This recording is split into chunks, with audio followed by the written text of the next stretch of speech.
हाँ तो भाई कैसे हैं आप सभी? अच्छे हैं। चलिए, तो जैसा कि आपको पता ही है कि कल हमने वसा के अवशोषण के बारे में बात की थी, ठीक है। वसा का अवशोषण, ठीक है। तो चलिए आज हम बात करते हैं कि ग्लूकोज और अमीनो अम्ल का अवशोषण कैसे होता है, ठीक है। तो आप ज़रा पॉइंट को पहले ध्यान से सुनना। चलो पहले लिख लेते हैं, उसके बाद फिर हम इसके बारे में बात करते हैं, ठीक है। लिखिए, हेडिंग लगाइए आप, ग्लूकोज व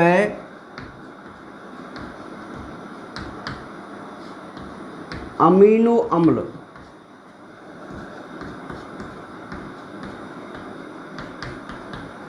का अवशोषण। देखिए वसा का अवशोषण तो हो ही चुका था, ठीक है। अब हम बात करते हैं कि ग्लूकोज व अमीनो अम्ल का अवशोषण होता कैसे। एक बार इसको नोट कर लीजिए, फिर पूरे इस मैकेनिज्म को हम समझेंगे, ठीक है। लिखना है इसमें,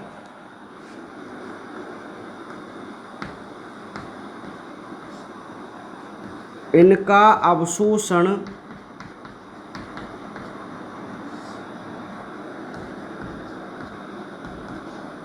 सक्रिय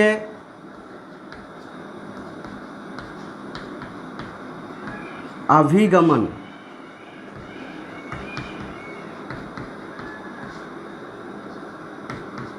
के द्वारा होता है।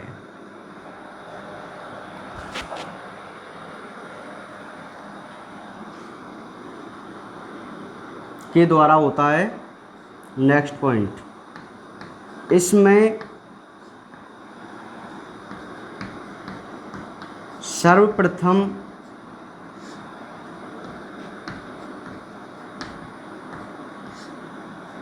उपकला कोशिका से सोडियम आयन एटीपी की सहायता से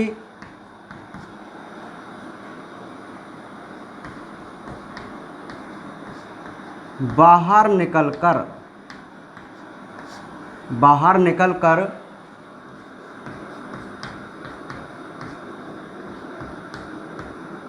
आंत्रगुहा में आ जाता है। आंत्रगुहा में आ जाता है। नेक्स्ट पॉइंट,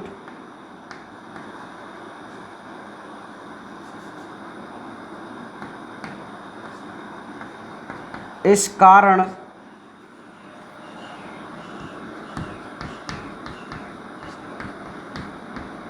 आंत्रगुहा व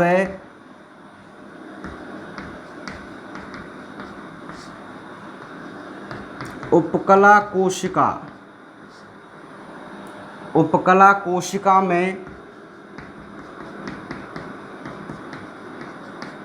सोडियम आयन की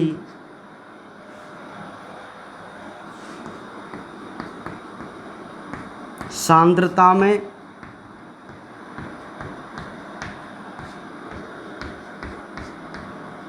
अंतर आ जाता है।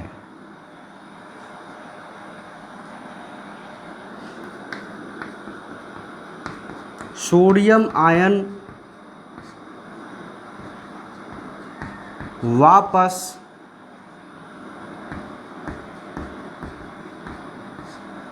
उपकला कोशिका में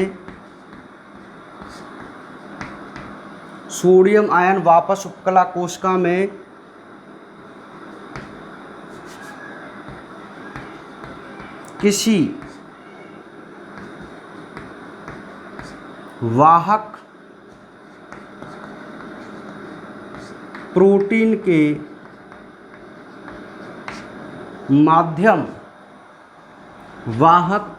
के माध्यम से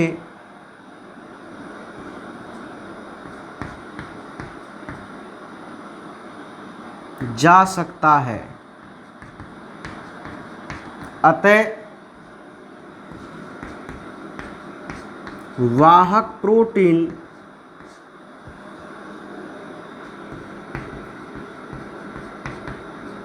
ग्लूकोज व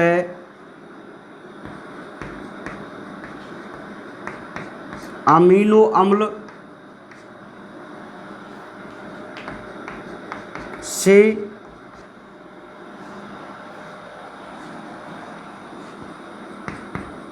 जुड़ जाती है और सोडियम के साथ उन्हें भी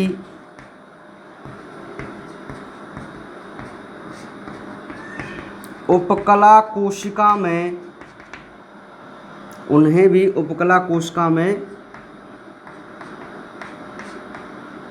पहुंचा देती है।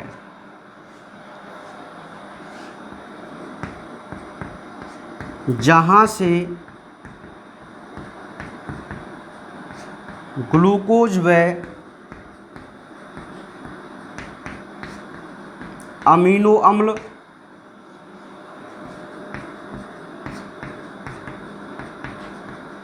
रक्त केशिका में पहुंच जाते हैं।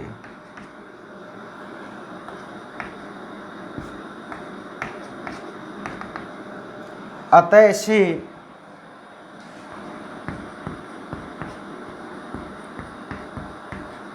सोडियम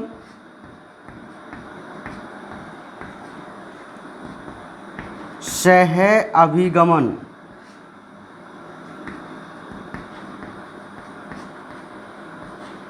क्रिया भी कहते हैं। सोडियम सह अभिगमन को अंडरलाइन करना, ठीक है। सोडियम सह अभिगमन क्रिया भी कहते हैं। तो ऐसे एक बार आप इसको नोट कर लीजिए फटाफट, फिर इसके बारे में हम डिस्कस करेंगे भाई। बहुत सिंपल सा टॉपिक है ये, लिख लीजिए। मैंने बोर्ड एडजस्ट कर दिया है।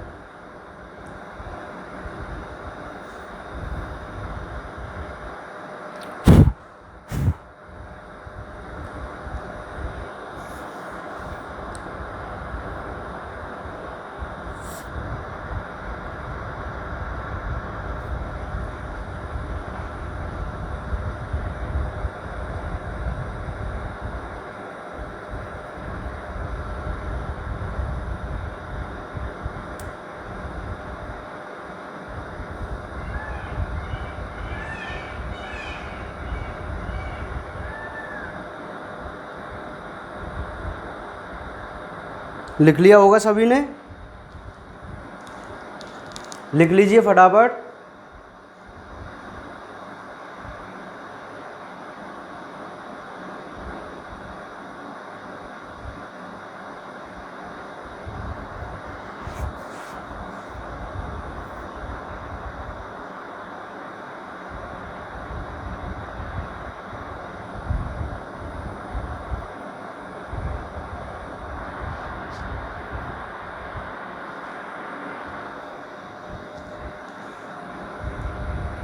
चलिए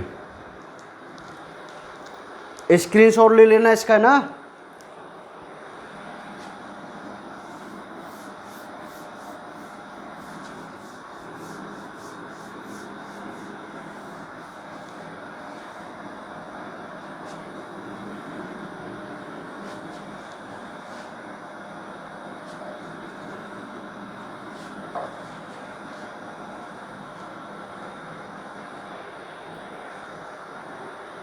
चलिए सुनिए भाई, अब ज़रा ध्यान से सुनना। बहुत सिंपल सा और इंटरेस्टिंग टॉपिक है, ठीक है। देखिए भाई, आपकी छोटी आंत्र में मुख्य रूप से 3 अवयव मानो आप, है ना। एक तो ग्लूकोज होता है, और एक अमीनो अम्ल, और एक वसीय अम्ल और ग्लिसरॉल। तो वसीय अम्ल और ग्लिसरॉल का अवशोषण तो हमने कहाँ कैसे करा दिया था भाई?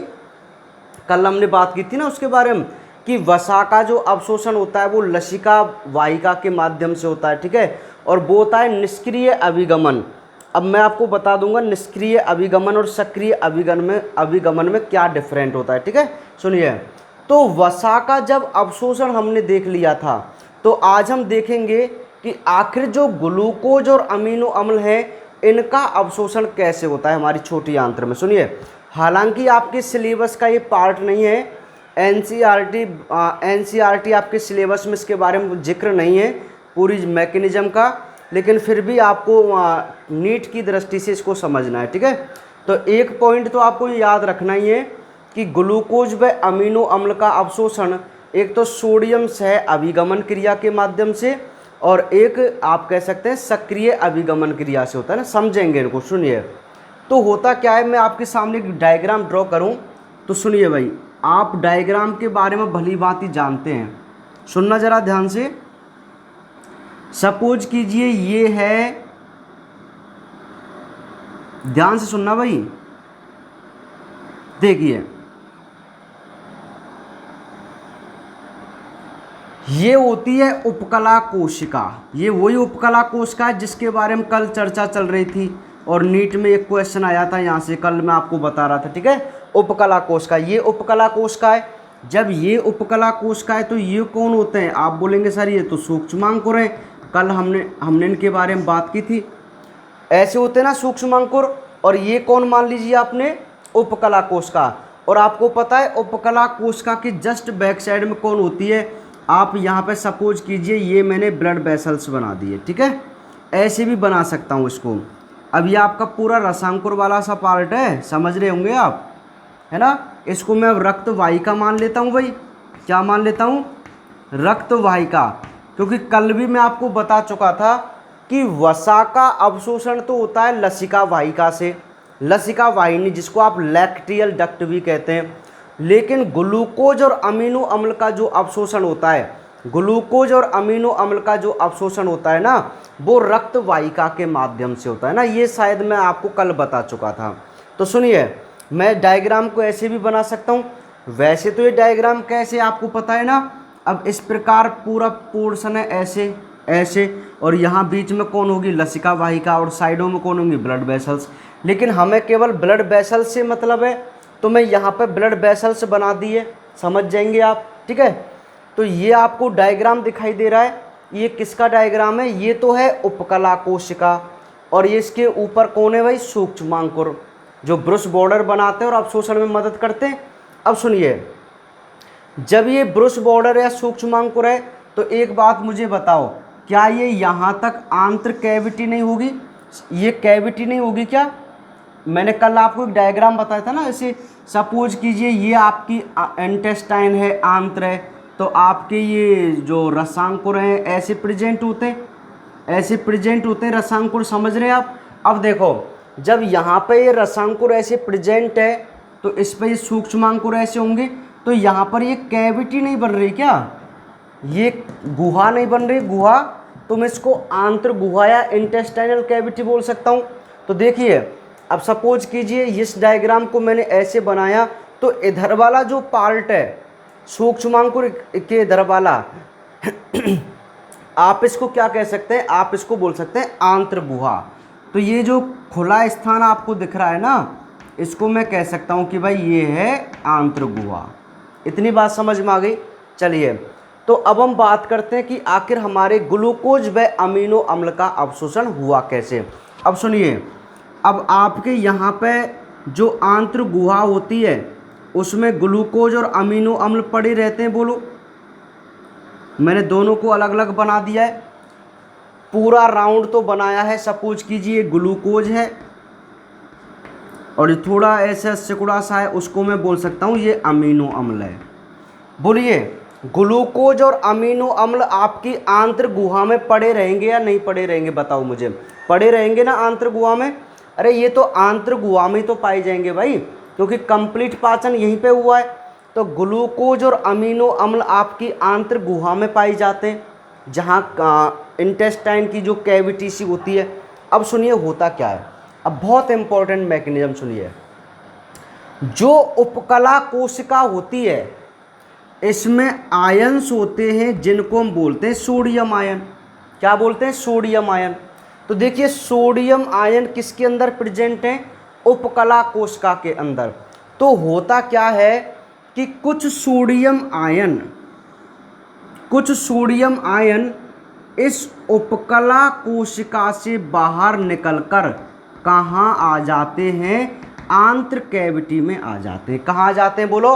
आंत्र गुहा में आ जाते हैं। ठीक है, अब जब ये आंत्र गुहा में आते हैं ना, तो इनको क्या चाहिए? इनको चाहिए होती है एटीपी। क्या चाहिए होती है? एटीपी। ध्यान से सुनना, सुनिए, मैंने कहा था ना कि सक्रिय अभिगमन, तो सुनिए मेरी बात, एक होता है सक्रिय अभिगमन और एक होता है निष्क्रिय अभिगमन। इन दोनों में थोड़ा सा डिफरेंट है। डिफरेंट क्या है? यदि आपको किसी प्रक्रिया में ऊर्जा की आवश्यकता हो जाए तो आप उसको बोलते हैं एक्टिव ट्रांसपोर्टेशन, यानी कि सक्रिय अभिगमन। और जिसमें हमें ऊर्जा की आवश्यकता नहीं हो, यानी कि एटीपी की आवश्यकता नहीं हो, उसे हम बोलते हैं निष्क्रिय अभिगमन। तो वसा का जब हमने अवशोषण किया था तो कहीं भी एटीपी का जिक्र नहीं था, तो हम उसको बोल सकते हैं कि वो तो निष्क्रिय अभिगमन के माध्यम से अवशोषित होता है। लेकिन ग्लूकोज और अमीनो अम्ल जो होते हैं ना, उनमें किसकी आवश्यकता पड़ती है? एटीपी की, ऊर्जा की। तो हम ऐसे अभिगमन को बोलेंगे सक्रिय अभिगमन। समझ में आ गई? सक्रिय अभिगमन वो प्रक्रिया होती है जिसमें ऊर्जा की आवश्यकता हो, और निष्क्रिय वो है जिसमें ऊर्जा की आवश्यकता नहीं होती। ठीक है, समझ गए? अब देखो हुआ क्या कि सोडियम आयन जो आपकी उपकला कोशिका में थे, वो सबसे पहले एटीपी की सहायता से कहाँ आ गए बोलो?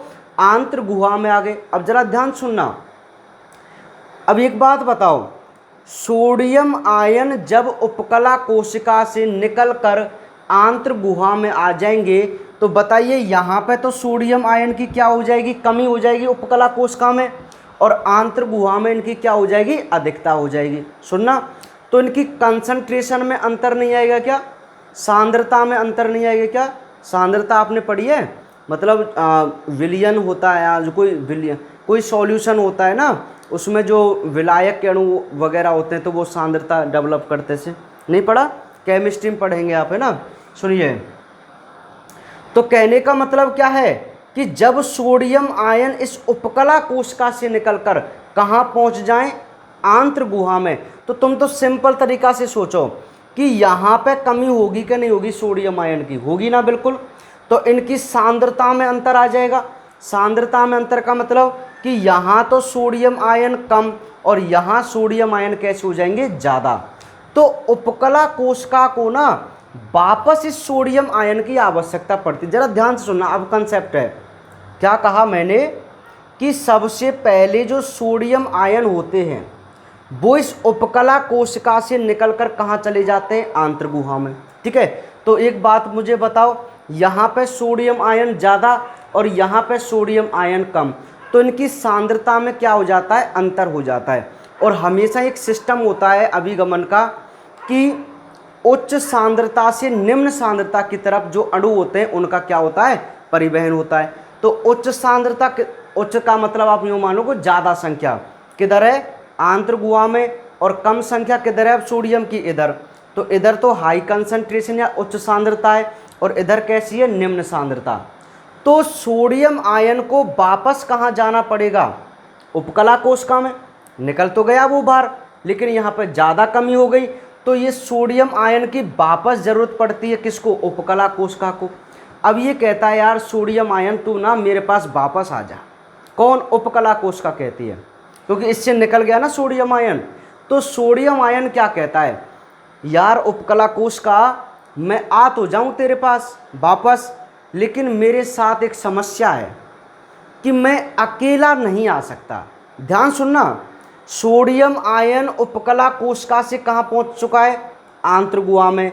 और वहीं आंत्र गुहा में कौन पड़ा है? आपका ग्लूकोज और अमीनो अम्ल पड़े हुए ना। ठीक है, तो जैसे ही उपकला कोशिका में इस सोडियम आयन की कमी आ जाती है, तो इस सोडियम आयन को वापस बुलाता है अपने पास। अब सोडियम आयन क्या कहता है कि भाई मैं ऊर्जा की सहायता से निकल तो आया तेरे अंदर से, लेकिन मैं तेरे अंदर वापस अपने आप नहीं जा सकता। समझ रहे हैं ना मेरी बात को? तो सोडियम आयन क्या कहता है? सोडियम आयन कहता है कि मैं तेरे अंदर आ तो जाऊंगा, मतलब उपकला कोशिका में वापस चला तो जाऊंगा, लेकिन मुझे किसी प्रोटीन की आवश्यकता पड़ेगी। तो सुनिए भाई, ये कह रहा है कि मैं उपकला कोशिका में वापस तो चला जाऊंगा, लेकिन मुझे जाने के लिए किसकी आवश्यकता पड़ेगी?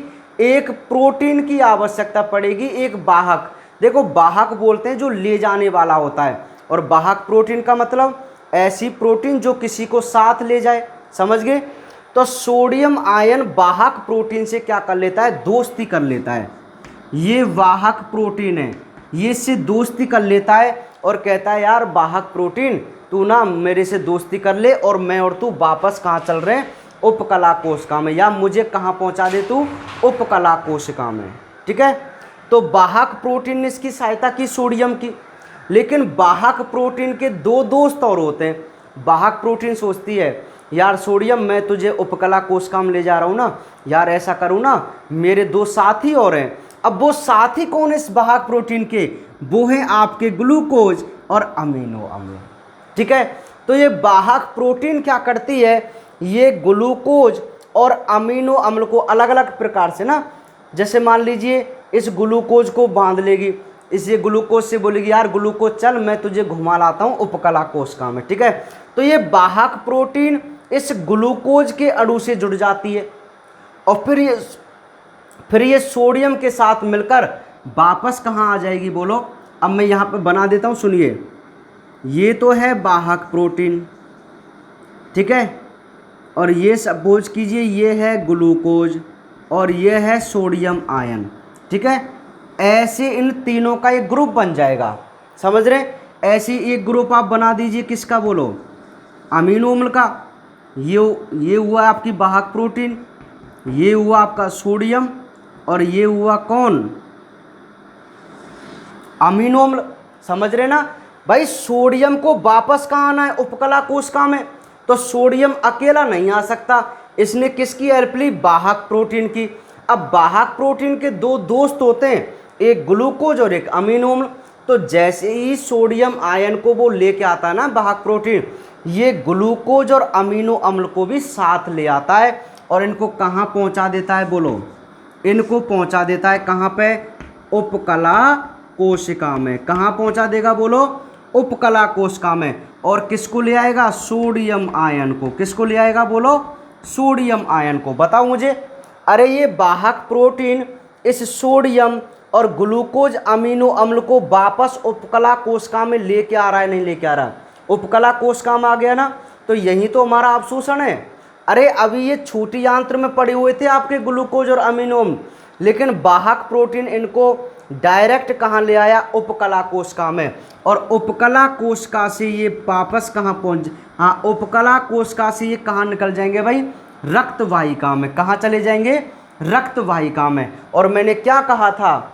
मैंने क्या कहा था कि यदि कोई पदार्थ, यदि पचित भोज्य पदार्थ या तो लसिका वाहिका में या रुधिर वाहिका में चले जाएं, तो हम उसी अभिक्रिया, उसी को क्या बोलते हैं भाई? अवशोषण बोलते हैं। ठीक है? तो देखिए आखिर किस प्रकार आपके ग्लूकोज और अमीनो अम्ल उपकला कोशिका के माध्यम से कहाँ पहुँच गए? ब्लड वेसल्स में, यानी कि रक्त वाहिका में। और एक बात मुझे बताओ, इसमें किसके साथ आए ये? आप बोलेंगे सर ये सोडियम के साथ आए। किसके साथ? सोडियम के। अरे भाई सोडियम को यदि वापस अपने घर नहीं आना पड़ता तो क्या ये साथ आ जाते? क्या ये आ जाते क्या ग्लूकोज और अमीनो? नहीं। तो मैं इस अवशोषण की क्रिया को सोडियम सह अभिगमन क्रिया नहीं कह सकता। बोलो, सोडियम माने सोडियम, सह माने साथ, अभिगमन माने जाना। तो बोलिए बताइए मुझे, ग्लूकोज और अमीनो अम्ल का जो अवशोषण होता है क्या वो सोडियम सह अभिगमन क्रिया के माध्यम से नहीं होता? आप बोलेंगे सर बिल्कुल होता है। तो ये छोटा सा कंसेप्ट है भाई ग्लूकोज और अमीनो का अवशोषण का। समझ में आ गया? बहुत सिंपल है। एक और बार बताऊं, देखो सबसे पहले ये आपकी उपकला कोशिका है, यहाँ से सोडियम आयन निकल के कहाँ पहुँच गया? आंत्र गुहा में। आंत्र गुहा में आपके ग्लूकोज अमीनो पड़े होते हैं। अब समस्या ये आ गई कि सोडियम इधर ज़्यादा हो गया, उपकला कोशिका में कम हो गया, तो इसको वापस कहाँ आना पड़ेगा? उपकला कोशिका में। ये इसका घर है, तो जैसे ये उपकला कोशिका में आने की कोशिश करता है ना, ये अकेला नहीं आ पाता, तो इसको किसकी आवश्यकता पड़ती है, एक वाहक प्रोटीन की। तो ये वाहक प्रोटीन क्या करती है, जब सोडियम को लेके आएगी ना, तो ये ग्लूकोज और अमीनो अम्ल को भी साथ में जोड़ लेती है और इनको उपकला कोशिका में पहुंचा देगी, और उपकला कोशिका से ये डायरेक्ट कहाँ पहुंच जाएंगे, ब्लड वेसल्स में, यानी कि रक्त वाहिका में। तो ऐसे होता है भाई ग्लूकोज और अमीनो अम्ल का अवशोषण। इसे हम सुसाध्य परिवहन भी कहते हैं, उसके बारे में मैं कभी आगे एक अलग लेक्चर बनाऊंगा, ठीक है। तो इस डायग्राम को आप बना लीजिए। बनाना क्या है, आप स्क्रीनशॉट ले लीजिए और पीछे बनाना है इसको, ठीक है। स्क्रीनशॉट लीजिए केवल, है ना, उसके बारे में अभी बात करेंगे। स्क्रीनशॉट ले लो और इसके लिए जगह छोड़ देना 5-6 लाइन, और फिर इस डायग्राम को आप बना लेना, ठीक है भाई। चलिए, तो ये तो भाई अवशोषण हुआ। अब कुछ पॉइंट और लिख लीजिए, यहां पर कुछ पॉइंट लिख लीजिए, 1-2 लाइन छोड़ के एरो लगा के पॉइंट लिख लीजिए।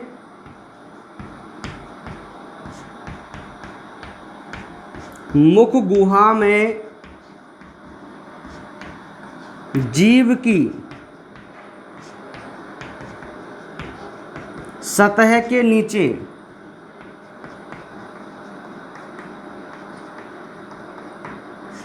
औषधियों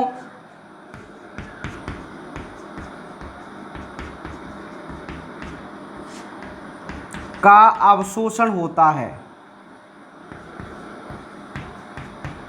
नेक्स्ट,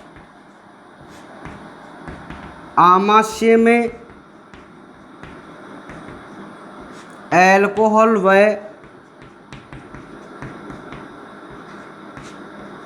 औषधि का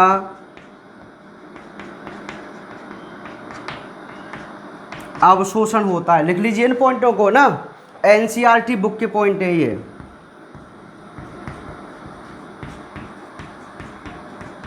छोटी आंत्र में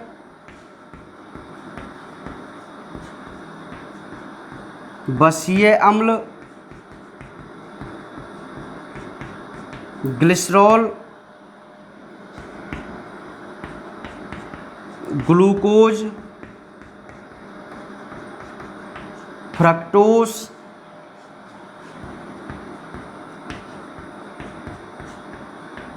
अमीनो अम्ल का अवशोषण होता है। मोस्टली यही अवशोषण होगा।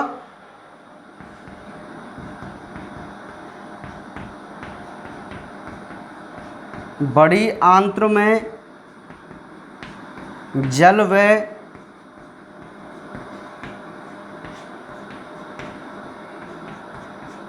खनिज लवणों का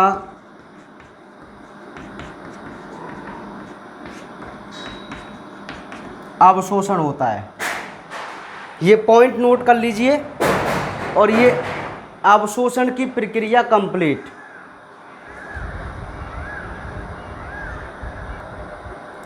लिख लीजिए इनको ना।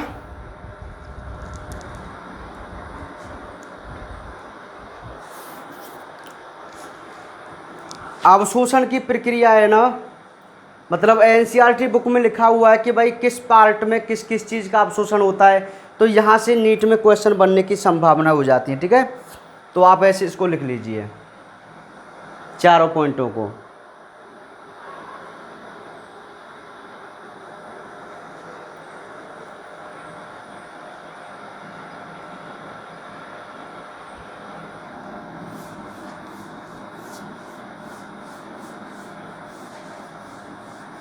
चलिए, तो अवशोषण के बाद अब आप नंबर 4 हेडिंग लगाएंगे,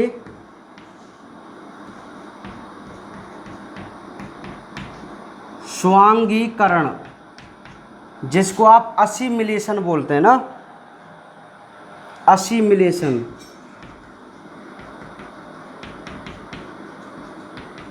असिमिलेशन, स्वांगीकरण।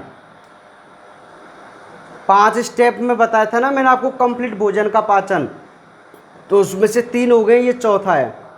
डेफिनेशन आपको लिखनी है, केवल इसकी लिखिए, क्या है असिमिलेशन।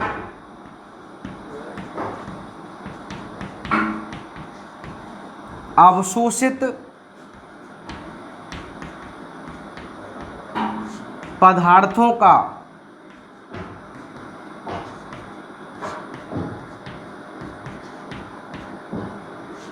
रुधिर केशिका के माध्यम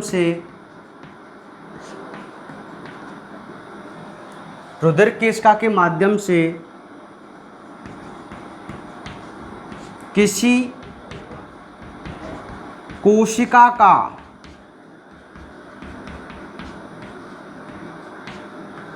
भाग बन जाना या ऊर्जा प्रदान करना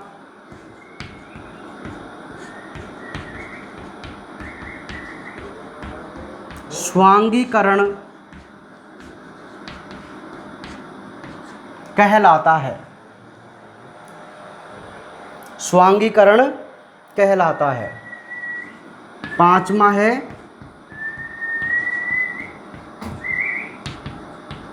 वही क्षेपण,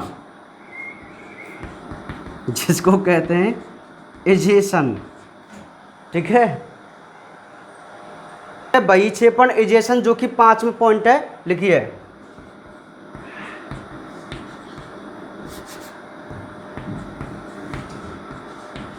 अपचित भोज्य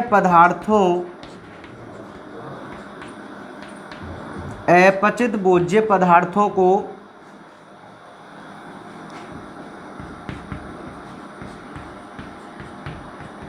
छोटी आंत्र से बड़ी आंत्र में धकेल दिया जाता है, जहां जल का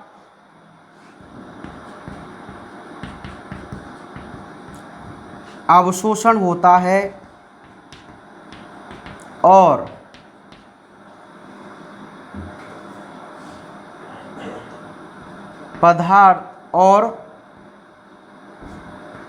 पदार्थ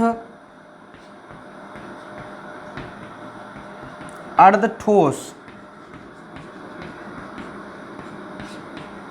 अवस्था में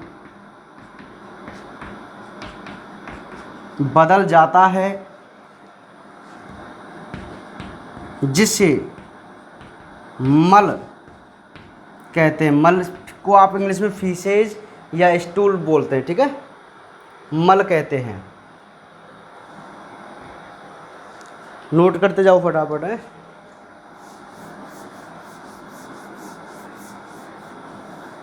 मल कहते हैं। नेक्स्ट पॉइंट, मल का भूरा रंग स्टर कोवलिन, अंडरलाइन करना स्टर कोवलिन को। स्टर कोवलिन के कारण वह पीला रंग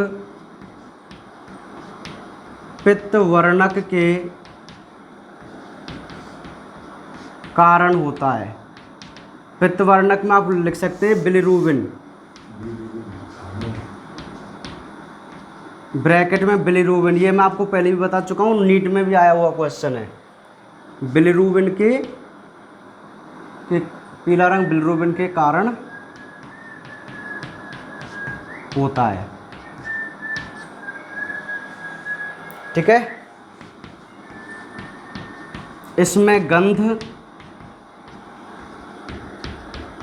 इंडोल के कारण, इंडोल नाम का पदार्थ है, उसके कारण मल में गंध होती है।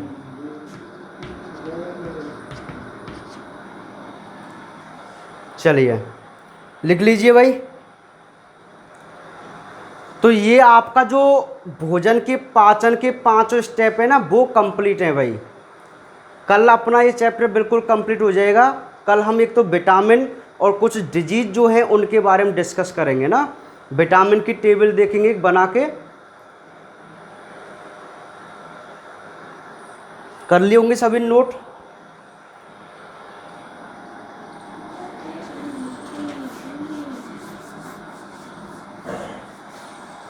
अब सुन लीजिए,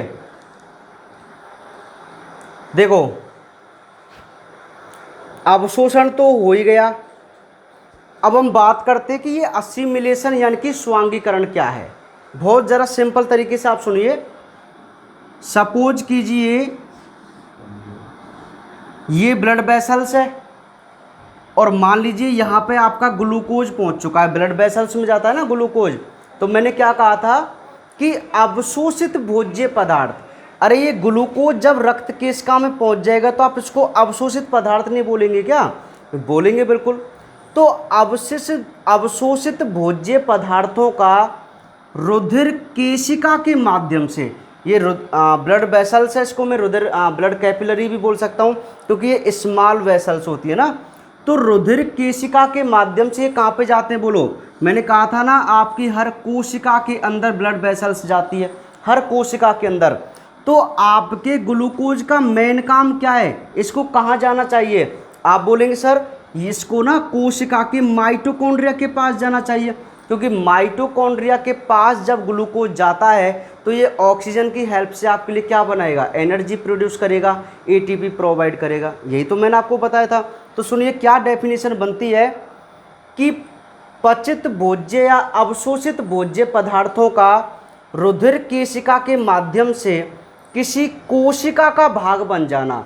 देखो कोशिका के भाग बनने का क्या तात्पर्य है कि जो ये ग्लूकोज है ना, यदि आपके माइटोकॉन्ड्रिया में पहुंच गया और यदि इसने आपके लिए एटीपी दे दी, एनर्जी दे दी, तो आप क्या बोलेंगे कि जो ग्लूकोज है जिसको मैं अभी अवशोषित पदार्थ कह रहा हूँ, वो इस ब्लड वेसल्स के माध्यम से कहाँ पे पहुँच गया?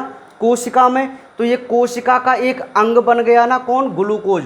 और इसने आपके लिए क्या प्रोवाइड कर दी? एनर्जी।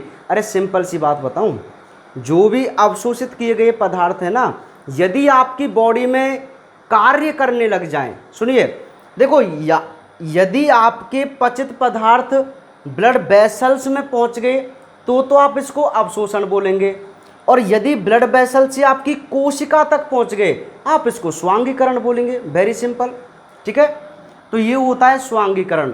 यदि आपके अवशोषित पदार्थ कोई कार्य करने लग जाए ना तो आप उसी को स्वांगीकरण बोलते हैं।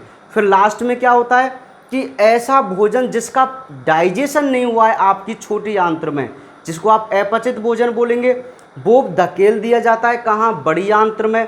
और बड़ी आंत्र में क्या काम होता है? जल का अवशोषण होता है, जिससे आपका अपचित भोजन एक सेमी सॉलिड कंडीशन में बदल जाता है ना। सेमी सॉलिड ठोस अवस्था से हो जाती है, अर्धठोस जिसको बोलते हैं। और उसी को आप क्या कहते हैं? फीसेज कहते हैं, मल कहते हैं। और उस मल को समय समय पर बाहर निकाल दिया जाता है, ठीक है। और मल में कई बार क्वेश्चन आता है कि भाई मल का भूरा रंग किस कारण है? तो आप बोलेंगे मल का भूरा रंग स्टरकोबिलिन पदार्थ के कारण होता है, और मल का पीला रंग पित्त वर्णक जिसमें स्पेशली बिलिरुबिन के कारण होता है। ये आपको पढ़ना है केवल, ठीक है। तो कल अपना ये लेक्चर चैप्टर कंप्लीट हो जाएगा भाई। इसमें हम विटामिन्स और उसके बारे में बात करेंगे, ठीक है।